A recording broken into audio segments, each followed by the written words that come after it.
Hi, I'm Patty. I'm a jewelry designer here at Fire Mountain Gems and Beads, and today I'm going to take you through making these gorgeous pearl and embellished chain tassel earrings. Chain tassels are a really fun trend right now, and we thought you'd enjoy learning to make them. So let's get started. You can see that I've pre-made some of the chain dangle elements, so we don't have to make all of them right now, but I am going to show you how I make them. So we'll do a couple. The first thing that I do when I'm measuring out same lengths of chain, because you do want them all the same length, and they're about 2 inches long, is I'll cut one. So when I do that, I'm going to measure with a ruler and just cut right at the top there.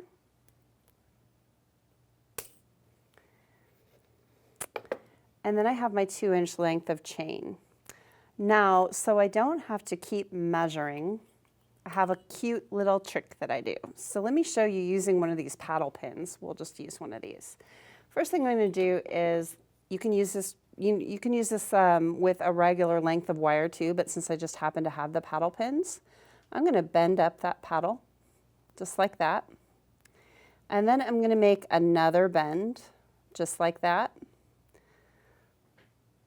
And then I'll kind of bend it up so it's easier to handle. So I have this kind of straight across flat surface with this bend at the end. And then I'm going to take my length of chain and I'm going to thread the end of it on there. And this is going to be my guide for cutting all the other pieces of chain. That way I don't have to measure and I don't have to count links. I will thread my length of chain on here and put them right up against each other so they're hanging at the same angle. And I just like to push them right up against each other. And then I'll take my flush cutter and I'll cut the next length down. So I end up with 2 exact same lengths of chain. And then I just keep doing that for as many lengths as I need. It's a real time saver to use this method.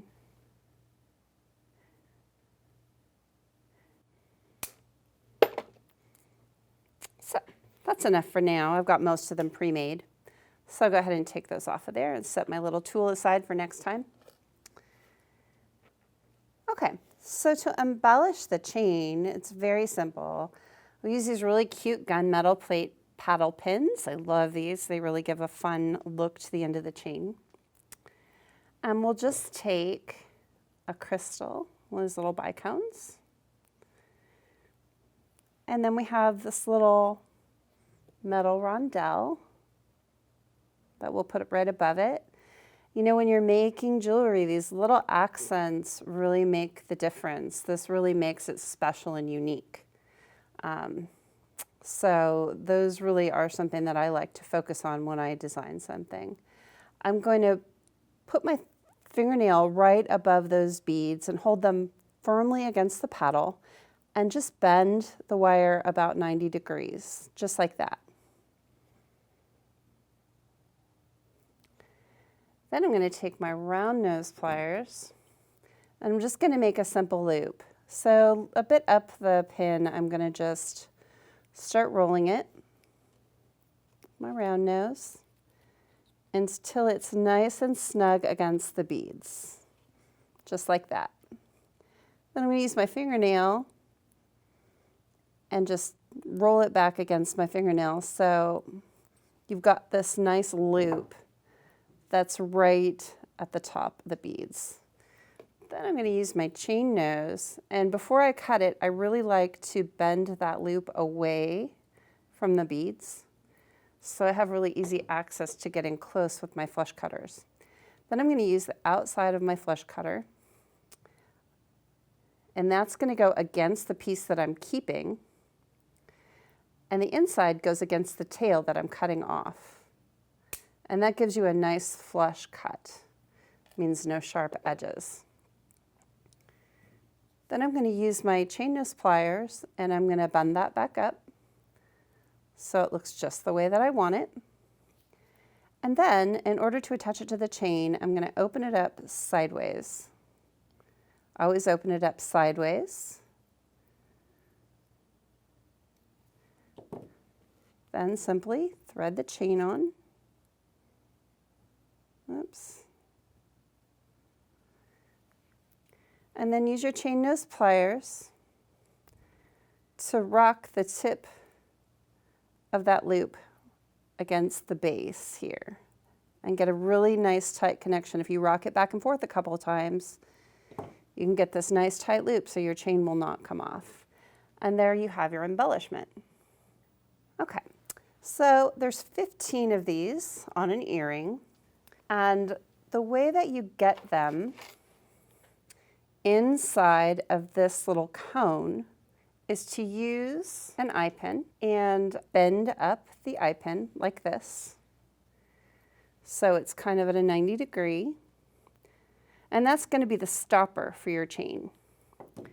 Then I'm going to take my round nose pliers and I'm going to look at these bead cones and kind of gauge what size loop will fit in there. We're going to make a loop that the chain will go on, and that will keep it kind of at an even length on the inside of the cone.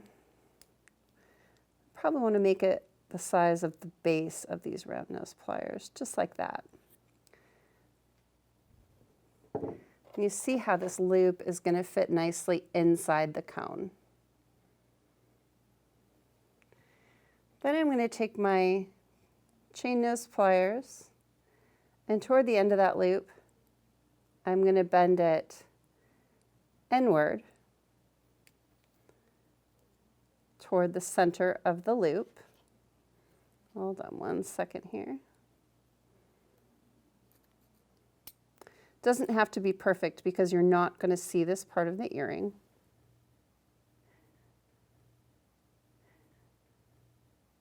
So get that kind of where it's centered. And then I'm going to bend it right in the middle upward. So I end up with this little kind of a circle, and the head of the eye pin is a stopper. And then this is going to come, this tail will come up through the bead cap this way when we're done. Next, we're just simply thread on all of the chains. So put one right there.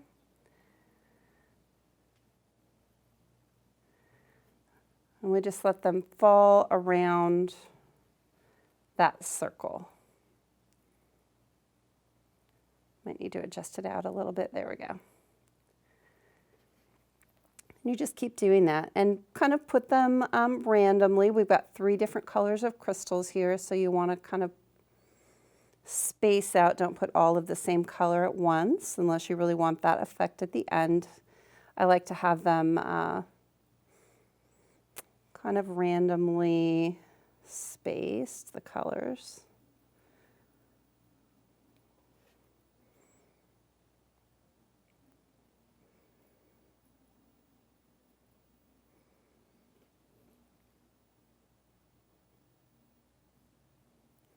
There we go. Just keep going until you have them all on there. Okay, so once we get them all on there, just like this, you'll end up having this nice, even tassel. Use the round nose pliers. Well, wasn't quite snug enough when I made that bend, so I'm actually going to unbend it. So it's really important that that bend be tight up against there with the chain snug in there. So I'm actually going to use my pliers to bend it. These gunmetal plated head pins are a little stiffer than your normal like antique silver head pins. So it takes a little more strength. Then I'm going to use my round nose pliers and just roll up a simple loop at the top here.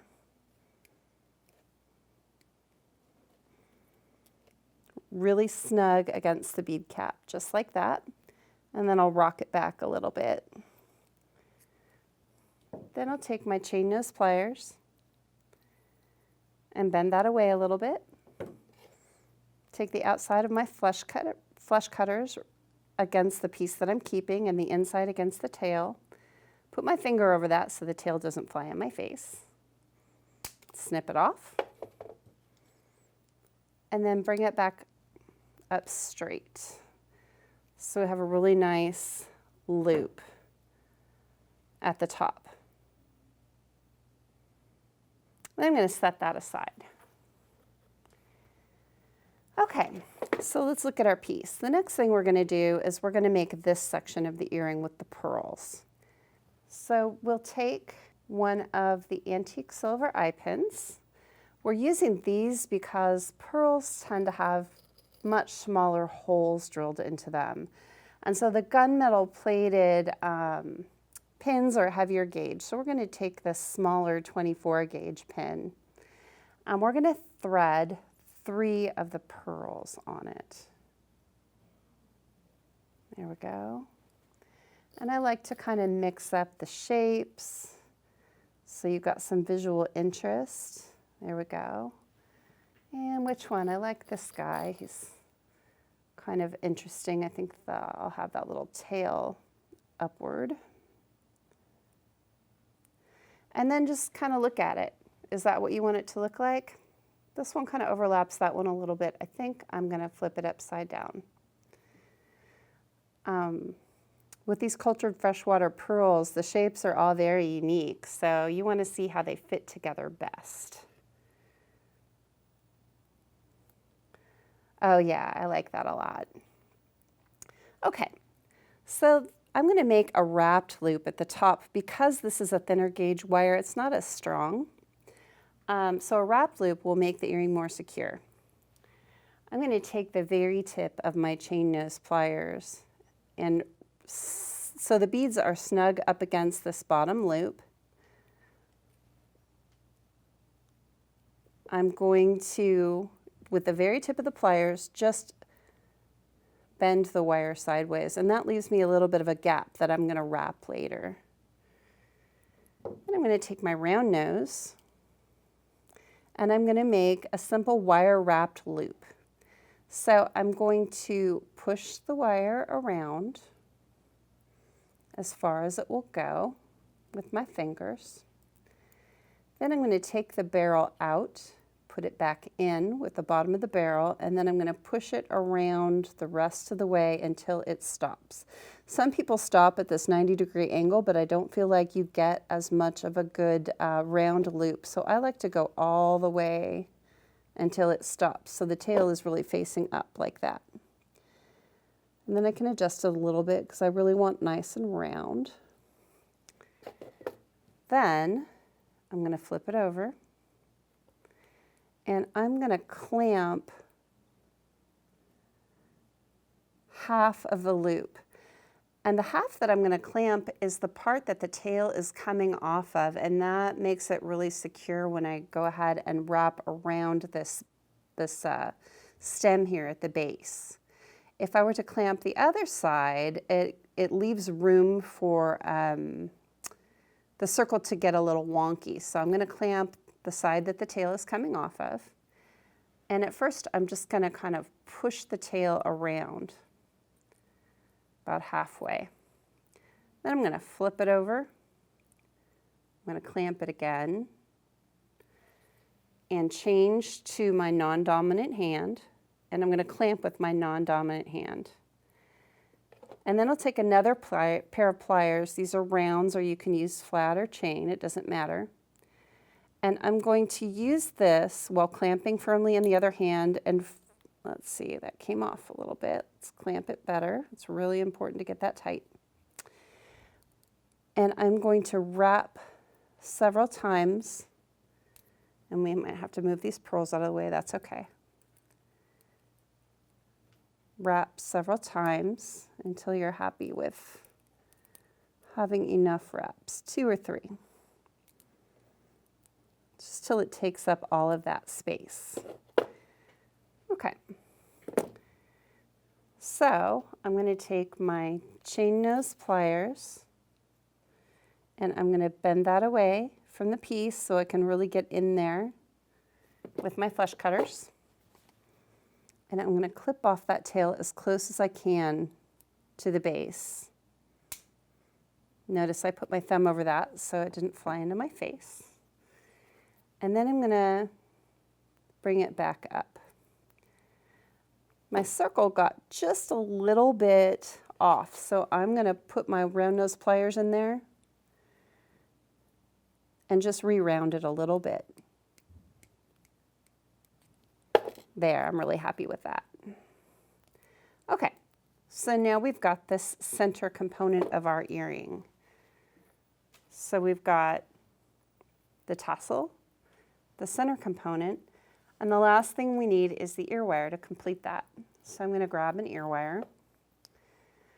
I'm going to go ahead and attach the base of my centerpiece to the tassel. And since the eye pin in the tassel is a heavier gauge than the eye pin in the centerpiece, I'm going to open the heavier gauge one because we want to leave the integrity of the thinner eye pin intact if we can. The more you work metal, the less integrity it has structurally. So we want it to stay strong. So I'm going to put that right on there, close it back up sideways, rock it back and forth so you get that nice tight connection. And the last thing we'll do is put the ear wire on. These stainless steel ear wires are really strong. So that's what I'm going to open here. We've got a wrapped loop, so we're going to open up sideways just a little bit. Slip on the earring and close it sideways. And there you have your beautiful pearl chain tassel earring. Well, thank you for joining me here today on this project. Check out our gallery of tutorials. We have so many other ones that I'm sure that you'll enjoy. We'll see you next time.